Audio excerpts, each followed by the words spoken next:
This is Klay Thompson, and you are listening to the Morning Roast on 95.7 The Game. It better not be roasting me if I'm giving them all these intros. It's been a little roastage, Clay. But you can all make it go away tonight at Chase Center when the Warriors take on the Knicks, 7 p.m. Klay Thompson gets a chance to redeem himself. We'll get more into the Steve Kerr conversation. Alex in Oakland, hang tight. We'll get you 888-957-9570 as we say good morning to YouTube, Twitch, the Xfinity mobile text line, all the graveyard shift workers, everybody getting off work, teachers, cops, firefighters, students, janitors, garbage men, you know the deal. Good morning to you all here on a Friday.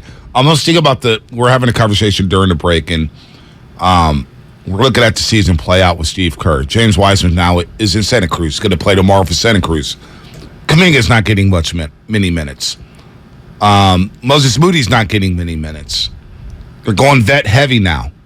And I just remember covering high school tournaments and JUCO teams and all these squads, right? They have their players, and they're going 11, 12 deep early in the season because they want to see who could be the guys, right? You got to know who's your star, but you want to see who can play and who can't play.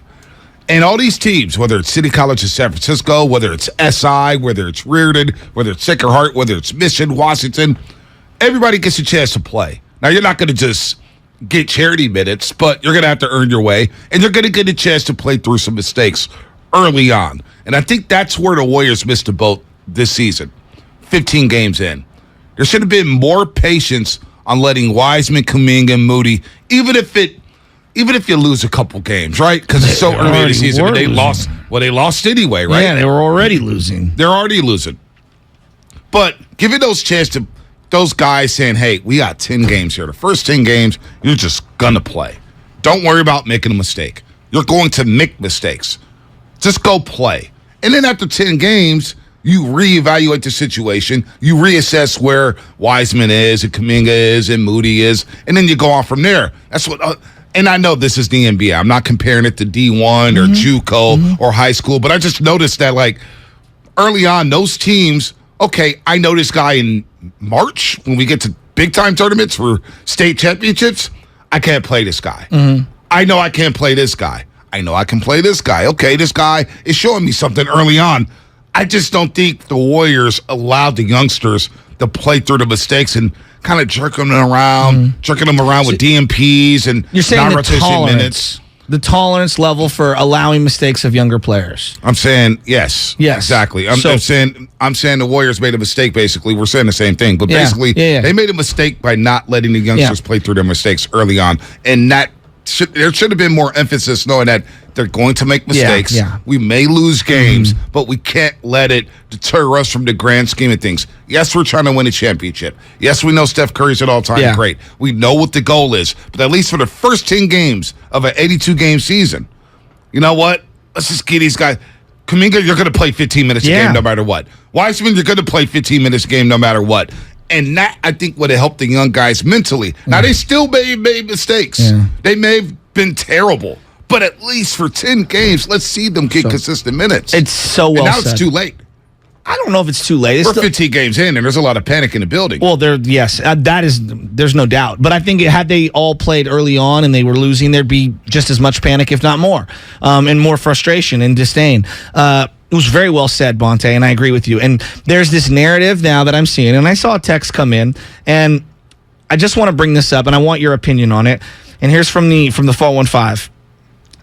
The young guys, 650. The young guys are not grateful to be here. They have not had to play for a bad franchise yet. Feels like some entitlement. There's this like sentiment that the young guys, you know, they feel that they've arrived. We've given too much to them too early. And this, okay.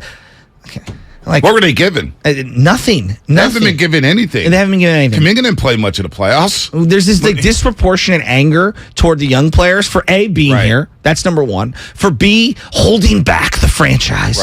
Right? And then C, for not performing well.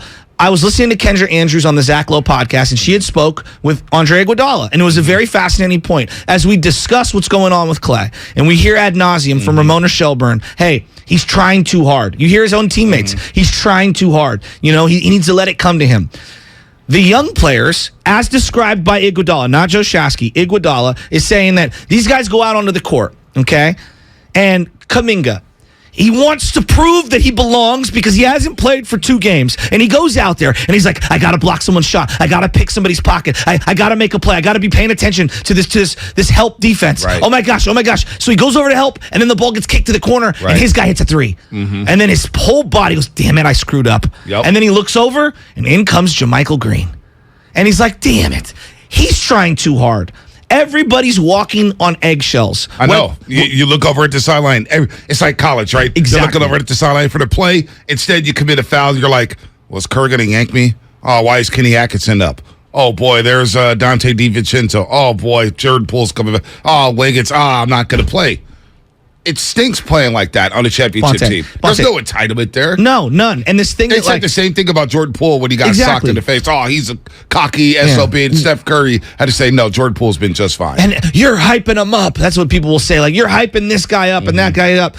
No. These guys need to prove that they belong in the NBA. And when you acquire someone, you got to put them on. You know who we hyped up? JaMychal Green. Okay, like, I'm just using him as an example. I don't want to pick on him, but like, if I were to pinpoint every mistake that this guy makes on the basketball court, he'd never play. If we were using the same algorithm as what we're using when it comes to the young players, and when I look at what someone can bring to the table, him shooting 32% from 3-point land is not more impactful than Jonathan Kuminga being able to slash a little. They're both making defensive mistakes. They're both not boxing out. They're both not rebounding. At least there's some upside with 20-year-old Jonathan Kuminga. Right. So I disagree philosophically with where Steve Kerr's at right now. Right. And I disagree with a lot of other people. Oh, you got to play the vets. No.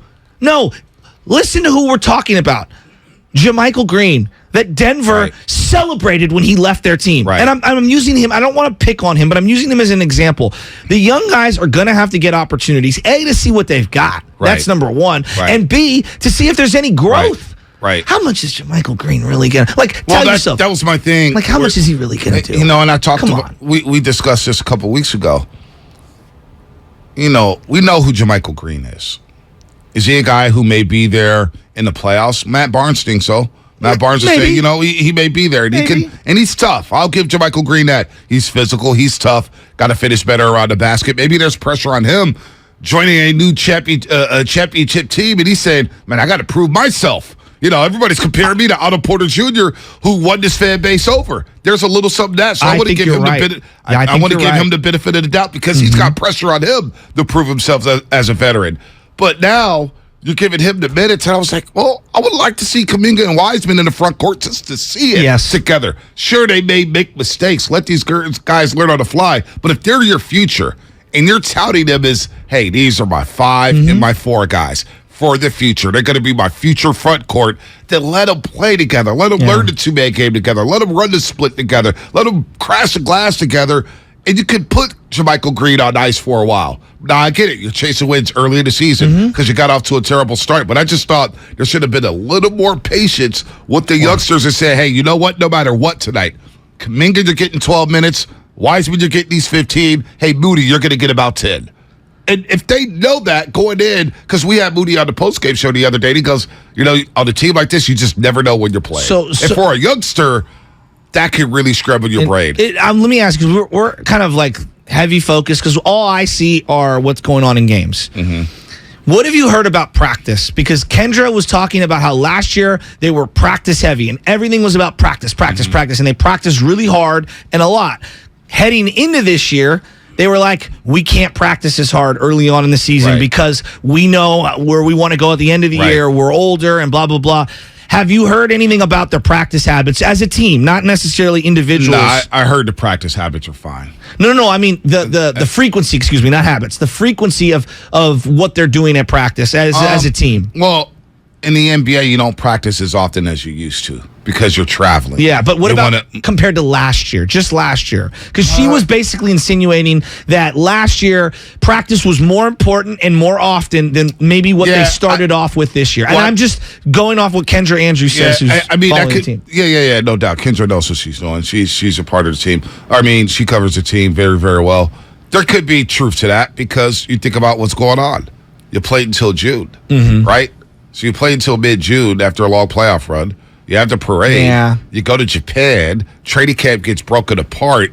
You don't have Draymond Green for a week at practice. You know what I'm saying? Wiseman, Clay's not practicing here and there. So it's been clunky to start the season. So I can see how they may want to ease into the season and not practice hard. But they did have the mini camp last week. They had 3 days off before that Cleveland game. And they looked good in the Cleveland game. In the Cleveland game. They were buttoned up. It helped them. And so they went back to, hey, we're going to go practice hard. We're going to have a little training camp. So maybe they're trying to ramp it up. But I could see why it's different last year because you make the play-in game. You lose the play-in game to Memphis and the Lakers. You don't make the playoffs, right? You don't make the playoffs. So you have a longer offseason. So now you're hungry. You're like, hey, I can't wait to get back at it. You win the championship. People were celebrating. You come back and, wait, we got to go to Japan. That kind of screwed things up a little bit. Yeah, no, I think you're on, and obviously the punch and everything has been looming over everything. From Jason Mishler, and I hope I'm pronouncing that right, a super chat. Bonte and Shasky, are the Warriors now going veteran heavy due to how well Steph is playing and trying to get consistency around him? Or rather because the bench is so lackluster, they're forced to go with some of the veterans, or is there a mix of the two? It could be a mix of the two. Now, we underestimated how inexperienced could maybe hurt the bench, right? And I thought maybe playing all the 5 youngsters together with Jordan Poole probably was a mistake because they're going to make a lot of mistakes. They're not going to hold leads, right? But it's also, I think, a mix, too, because you're getting off to a slow start. And you're like, you know what? We just have to win games. And I've got to go with guys who's been in the league for a long time instead of going with 20-year-olds or 21-year-olds who's only played 50 games, who's only played in the G League, who didn't play a lot of college basketball. So I do think there's maybe a mix there, Jason. That's a good question there. Let's get to Alex in Oakland real quick. He's been on hold for a second. Alex, what's happening? You're on the roast. Yo, what's up? Hey, Alex. Up, fellas? Look, man, I called y'all last week and told y'all my theory on what's wrong with the Warriors. It is a couple of simple things, and I should have mentioned synergy. The synergy isn't on this team right now. Hear me out for one quick second.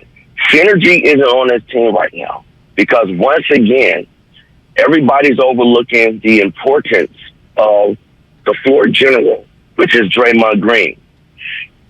Kuminga and Moody and Wiseman have to be corrected when they go to the bench now because Draymond Green isn't doing that on the floor.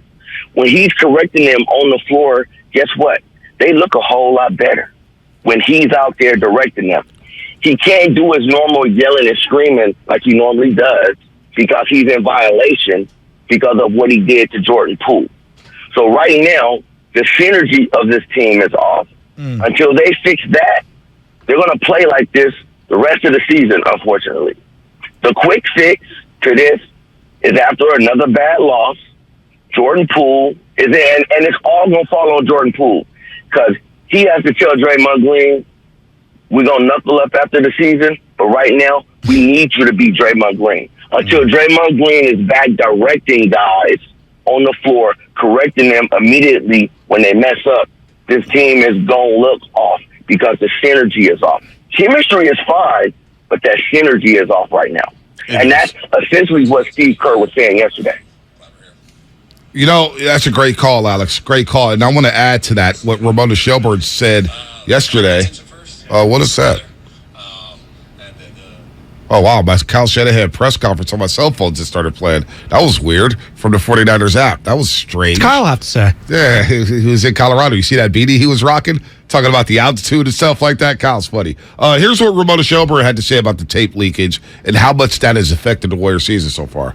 I think that what happened in the preseason, the fight with Draymond and Jordan Poole, but also the tape being leaked to TMZ, and I think leak is a stronger word, is maybe too strong of a word, like somehow they obtained it, right? Whether it was from within the organization, from a vendor who was just in the building and happened to catch it on a monitor.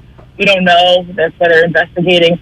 It changed that feeling around the Warriors, for me at least. Like when I was there, it's a little less ease is the right word. Maybe like there's a little more. They used to be real loose. They used to have a level of trust in each other and up and down the organization. Just wasn't the same level of relaxedness or ease around everybody. They're not loose right now. There's a lot of tension Are you surprised by that? I'm not. Yeah, I'm not either. I'm not. It's sad. Greg Anthony, also on NBA TV after the game Wednesday night. Greg Anthony said, yeah, the punch is still lingering. Greg Anthony. You know, it's never going to go away as you're listening to 95.7 The Game, KGMZ FM in HD1 San Francisco, always live on the free Odyssey app. Download the Odyssey app and favorite 95.7 The Game for the best and most up-to-date sports coverage. And don't forget that you can also watch us every day on our YouTube and Twitch streams. Just log out and search 95.7 The Game. Be sure to like and subscribe to the channel while you are there. Ramona Shelburne, Greg Anthony, Jalen Rose, multiple players like the synergy. We keep hearing about the synergy and them not being loose. Well, what's the difference? What's changed? Why aren't they loose? They're coming off a championship. They're just out there sumo wrestling in Japan a little over a month ago. Well, I was listening to everybody at the station yesterday kind of try to diagnose, what are the problems and why is Steph acting the way that Steph is, right? He's obviously amazing, and what's going on?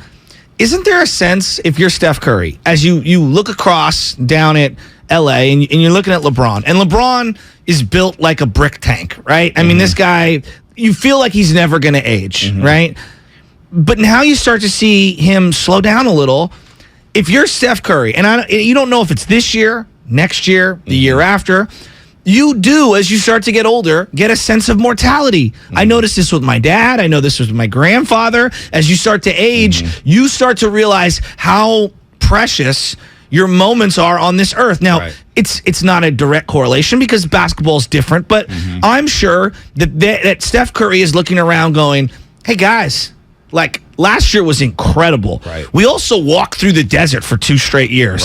And I played out of my mind in one of those years, and we still fell short. I don't know how many more of these years I got in me, I'm looking up, and my kids are all they're all getting older, and pretty soon all of them are going to be in high school. And, I've only got a short time here. So I do think that, not tension, but I think the sense of pressure internally that Steph Curry's got to be feeling in his own basketball mortality, I think it's unavoidable. That was going to happen at some point. Like, you can't stay young forever. No. And what about the pressure of Klay Thompson? Exactly. The pressure of Klay Thompson. Draymond. Klay Thompson. We had Anthony Slater on. 4th worst true shooting percentage in the league. I mean, he's down there with Killian Hayes, Jabari Smith, and who's the other guy? Bouknight. James Bouknight. UConn. It's not good. Here's what Steve Kerr had to say about Klay's shot selection. Well, last night it was an issue for sure. I think what we've always preached here and what we've always been really good with is creating a balance between our offense and defense, where you're getting stops and you're getting easy shots in transition, and then you're executing offensively to set up your defense. And the game, we always talk about the game being connected. And last night the game became disconnected, and Klay was part of that. The whole team was part of that. And so shot selection is a huge factor, especially if you're not defending well to start with, even in the half court. So it's an area where we've got to improve, and I'm very confident that Klay will be able to get out of whatever this rut, whatever you want to call it. But it's a frustration that you can feel with him. You can see it in his eyes. He's just frustrated. He wants everything back right away, and it just doesn't work that way. You just gotta go out and play and relax and move the ball, and the ball will come back to him, and we'll get better shots. But I think that's something the whole group needs. B, I ask you, when you watch Klay Thompson, it feels like he's waiting for the big game to happen for him, and instead of letting it come to him. Yeah, but this is where I get worried. So eventually, you're gonna get hot. I don't care how good or bad you are as a player in the NBA. Some random guys always have nights, right? Klay's not a random guy. He's still, he's a legend. I mean, that's what he is. Whether he's at his apex, he's 70% of what it used to be. Who knows what the number is? But I fear that at some point he's going to have a great game, okay? And he's going to go, see, I should just keep gunning. And that's what I kind of worry about that, that maybe he keeps shooting the way that he does and then gets that negative reinforcement that, that's the way I need to play moving forward, when I don't think that that's a sustainable way. To your point about adjusting and needing to play well, like, I would much rather see him be much more efficient and get his 18. Like, I think we're waiting for a 35-point game. And I don't know if that does him any favors. I think Steph Curry said it best after the Phoenix game. Because do you get where I'm going with this? To your point, he gets hot, and all of a sudden he thinks he's back, and he falls back into bad habits. That's where coaching comes in to say, "Hey, Clay, this is why you had that hot night. Yeah. You don't need to fall back into the trap." Like, give me Steph Curry 5 straight 20-point efficient nights as opposed to the 138-point night. No doubt. And Steph Curry said it the other night after the Phoenix game. Clay has to understand. I have to understand. Jordan Poole have to understand. We have to let the game come to us. Yeah, that's the biggest thing. Let it. And what do they mean when they say that? You don't need to force up every shot. It's okay to pass the ball around. It's okay to pass up a good shot for a better shot. That's Warriors basketball. The extra pass that right now is not happening because of quote unquote agendas. Steph Curry's doing what he's got to do. He's the leader. He's the man. Dropped 50 the other night. We didn't talk about it enough. Klay Thompson trying to prove that he's back and shut up all the doubters, letting the outside noise affect him. Draymond Green trying to prove that he is a great teammate. Jordan Poole trying to prove that, hey, I am worthy of the $123 million guaranteed dollars that the Warriors just gave me. Andrew Wiggins, he's still balling, but he kind of floats there when things are not going awry, right? And then you got the bench players like Wiseman, Kuminga, and Moody trying to prove that they're worthy of being a lottery picks, that they can help this core win another championship. And you got DiVincenzo and JaMychal Green trying to prove, hey, we're great additions here. This is why the Warriors signed us. And oh, by the way, we have Jeremy Lamb on a 2-way contract fighting for his NBA life. So to your point about the 5 straight 20-point games and being efficient, that all comes with letting the game come to you. Let the game come to you. Let it just, you don't need to force every shot. You don't need to take 6 shots in the first 6 minutes of the game. Take 2, take 3. The Anthony Lamb thing is very interesting that you reference him because I feel like of all the players on this team, I feel like he truly has an understanding of what he needs to do to stay on the floor and what he needs to do to be a contributing member to the team. And in years past, it felt like everyone was on that same page, but maybe one guy, right? We'd always isolate one guy. This guy doesn't understand how to play Warrior basketball. Today, it feels like Anthony Lamb and Steph and Looney, obviously, like they know what's needed of them right now, and so few other guys do, you know, and I don't know what to make of this team right now. I don't know, man. Like the Jordan Poole thing, I'm struggling with it, because every time he has a good game, it's like, boom, we need to bottle that up. The second he has a bad game, up the punch. And I'm like, okay, but the punch didn't affect him when he scored 35 or 36 the other day or whatever it was. It's only a bad thing when he plays bad. Like, what? I'm like, do you get where I'm going? I'm like really struggling with him. It's a struggle for everybody right now, and it may be a struggle tonight against the New York Knicks. It's a good physical team in the midst of a 5-game road trip. They've won their first 2 games on this road trip, back-to-back in Utah and Denver. However, they beat the Nuggets without Jokic, but that's a back-to-back. Utah, Denver, it's an impressive back-to-back win. Back-to-back wins for the New York Knicks. So they beat Utah, Denver. They play the Warriors, Phoenix, and then OKC on this 5-game West Coast swing. It's going to be a big game tonight at Chase Center. We'll take some more calls on the Warriors. Then we'll switch gears to the 49ers, who are out there at the Air Force Academy practicing, getting ready for Mexico City to take on the Cardinals. I watched Hard Knocks last night with the Cardinals, man. I can't get enough of that team. That team is unbelievable. They're talented. So this will be a big game for the Niners.